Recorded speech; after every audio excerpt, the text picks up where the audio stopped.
अंधी माँ का बेटा।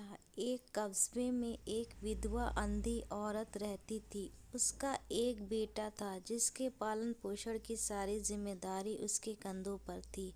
वह अपने बेटे को पढ़ा लिखा कर एक बहुत बड़ा आदमी बनाना चाहती थी, इसलिए उसने उसका दाखिला कस्बे के सबसे अच्छे स्कूल में किया। वह दिन रात मेहनत करती थी ताकि बेटे की स्कूल की फीस दे सके। लड़के के स्कूल के बच्चे उसकी माँ के बारे में जानते थे। वे सब उसे अंधी का बेटा कहकर चिढ़ाते थे। लड़का इससे बहुत परेशान था। उसे अपनी माँ पर शर्म आने लगी थी। वह उसके साथ कहीं भी आने जाने से कतराने लगा था। जब लड़का बड़ा हुआ तो उसकी शहर में अच्छी नौकरी लग गई।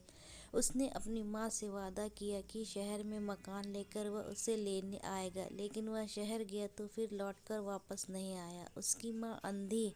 उसकी माँ उसका इंतज़ार करती रह गई। कई महीने बीत गए, लड़की की कोई खबर नहीं आई। अंधी माँ एक दिन उससे नहीं रह गया और वह बेटे से मिलने शहर पहुंच गई। पूछते पूछते बेटे के ऑफिस पहुंची। वहां सिक्योरिटी गार्ड ने उसे रोक दिया। अंधी माँ ने गार्ड को अपने बेटे का नाम बताया और बोली, उससे जाकर कह दो कि गांव से कोई मिलने आया है। बेटे को बताया। ऑफिस की खिड़की से देखा तो उसे अपनी माँ गेट के बाहर खड़ी नजर आई। वह ऑफिस में सबके सामने अपनी माँ की वजह से शर्मिंदा नहीं होना चाहता था। उसने कहलवा दिया कि वह ऑफिस में नहीं है। अंधी माँ वहाँ से चली गई। शाम को वह लड़का ऑफिस से घर जाने के लिए निकला। रास्ते में एक जगह काफ़ी भीड़ जमा थी। वह अपनी गाड़ी रोककर भीड़ के पास पहुंचा तो बीच सड़क में माँ को मरा पाया। उसके हाथ में एक चिट्ठी थी जिसमें लिखा था, बेटा बड़े दिन हो गए थे, तेरी कोई खबर नहीं मिली। चिंता हो रही थी इसलिए तुझसे मिलने चली आई। तू तो अब बड़ा आदमी बन गया है। तुझसे मिलना अब शायद मुझ गरीब की किस्मत में नहीं, लेकिन मैं बहुत खुश हूँ तेरे लिए।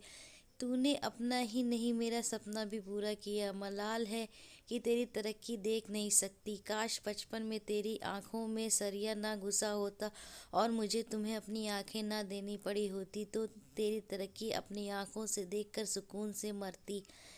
तेरी अंधी माँ। ये पढ़कर लड़का फूट फूट कर रोने लगा। जिस अंधी माँ पर उसे शर्म आती थी, उसने उसके लिए कितना बड़ा बलिदान किया था।